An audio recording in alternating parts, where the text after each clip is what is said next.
Hey, hey, hey, good morning. Good morning, everyone. Yes, it is all about June and month. Good morning, good morning. How's everyone on this happy Monday? Happy Monday. So we have made it through June. I hope you had a great weekend. And we're moving forward with, of course, Men's Health Month. Let me introduce myself. I'm Angela McGowan, your professional healthcare advocate, caregiver strategist, author, and publisher, yes, of this book, How to Get Out of the Hospital Alive. And I'm the founder of Angie's Pace. That's patient advocates committed to excellence. So, good morning. And we're going to be talking about men. It's all about the fellas this month, this entire month. So you are definitely invited at any time during this month to join us on our broadcast. Things that you like to know, things that you like to say.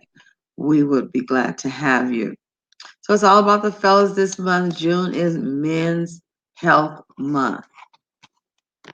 Awesome. And we have so much information to share and to learn during this month. So let's get into it.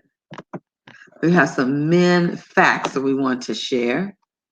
So of the of the top 10 leading causes of death, men have a higher death rate than women.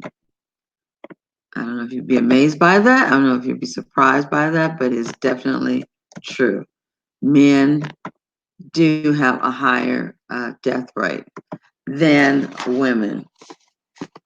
And so as I was writing my book, I do have a chapter here, chapter 2, about men, and it's entitled, I'm Not Sick, I'm a Man. So I just wanted to read something to you from it.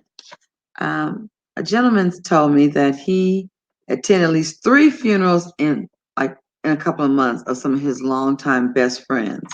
He was very sad because in each case, they didn't have an illness they had to die from. But by the time each man decided to go to the doctor to get expert advice, the healthcare odds were stacked against him. He went on to say that these men just wouldn't admit they were sick, not even to themselves. And so, ladies, I'm sure that hits a core with each of you because that's what it's all about. It's not about do they feel anything? Do men feel anything? Do they know it? But will they admit anything? No, they will not admit that they are sick. So I hope that during this month we get a lot of ideas, facts, information, solutions that will bring men to consciousness about better healthcare for themselves. And it will also help the ladies on what they're doing when they're taking care of their men, be it their husbands, fathers, brothers, sons, close relatives, whoever they may be, uncles. All right, the next fact is men in the United States die younger than women, at least 5 years younger. So a boy child and a girl child born the exact same day, the statistics show that that girl may die at 65 and he would have died at 55, or she may die at 80 and he would die at 75. But there's going to be a 5-year gap for someone's usually the exact same age. And that's pretty sad when you consider that that statistic, that fact, does not have to be concrete. But why is that fact so important? Why is that fact? Why is it even a fact? Well, here's one reason. Men are less interested in health because they think of themselves as non-susceptible to illness and diseases. That's right. That's part of the manhood creed. We're going to be talking about that as well. Like, I'm not sick. I'm a man. Like, men don't get sick. It's not that men don't get sick. Men don't complain. They don't worry. They don't put that on their priority. They're just like, you're going to have some aches and pains. You're going to have this, I'm going to push through it because what? I'm a man. The next thing is men account for about 50% of the workforces here in America, and they also account for, listen to this statistic, 94% of all on-the-job related fatalities. That's a lot. I mean, that, because there are so many jobs where there are injuries or different things, but men represent 94%. Now, this is something we've been talking about most of this year, high blood pressure. Men do have high blood pressure and they do less to control it. I know several women that are talking about, they'll cook whatever meal or whatever it is, and then at lunch they'll go have the men have these big burritos, or they'll buy just anything. They'll stop anywhere. They don't want to take time to, what they may consider a little inconvenience by packing your lunch or doing this or that, like a woman would. That's inconvenient. But the real inconvenience, I would think, is dying. So that would be very inconvenient. Well, what's the little packing of the lunch? Or, having to take Tupperware back and forth. All right, another one is men know less about health and take less responsibility for it. Absolutely. Absolutely. Men are proud, like, oh, I've been to the doctor. You know, if they go, it is something that is serious. Like if they've had a car accident, if something has happened, if they've had something happen to them at work, okay, like we just read, if something's happening where they fail, had a slip and fall, anything that is like present where a man could say, this is a viable reason, this is a good reason for me to go to the doctor. Okay, I'll just go. And then, but after they go, they want someone to fix that specific point. They don't want to go back for tests. They don't want to go and get results. They don't want to be rescheduled. They don't want to do all that. If you can do it all while I'm here right now, then you've got a candidate. Okay, and so that's what we're doing this month. We want to bring awareness to the fact that men are operating totally out of the box when it comes to their healthcare. Yet, when everything is said and done and a man does become sick and it is something that is preventable, then there is an awesome task left on the spouse or even the man's children or what in trying to get them healthy again or try to get care for them. There's just a lot of things that go on. Men sleep less, okay?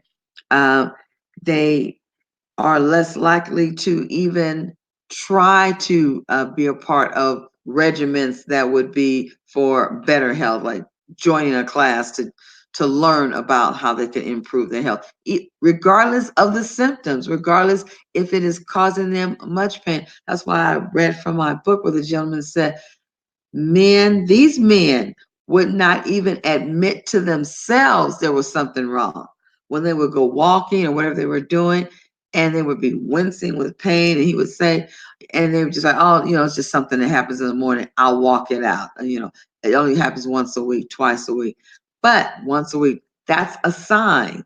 That is absolutely a sign. So, ladies, this month is as much for you as it is for them, because regardless of whose appointment it is, we know we're going to be there at those appointments. We know that whatever the directions are, we're going to be following them. And I said we need to enlist them, have them buy into the concept now of how important they are, first of all, and how important it is to be healthy as possible, so that if something does happen, something does come on you, you can overcome it. You can be well because you're taking preventative tests. You are scheduling regular doctor's appointments. There is a pattern.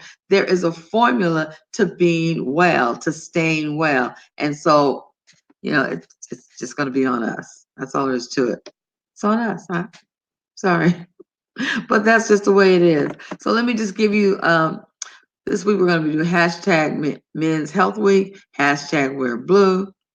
And it is actually Men's Health Month, but that's the hashtag they have on there. Let me see. I'll see they have a hashtag Men's Health Month. I'll check. But you could go to www.menshealthmonth.org, and they have a lot of resources that you can get right into and find out depending on what's going on. I didn't include it, but I always tell you that if you something you want to know, www.cdc.gov/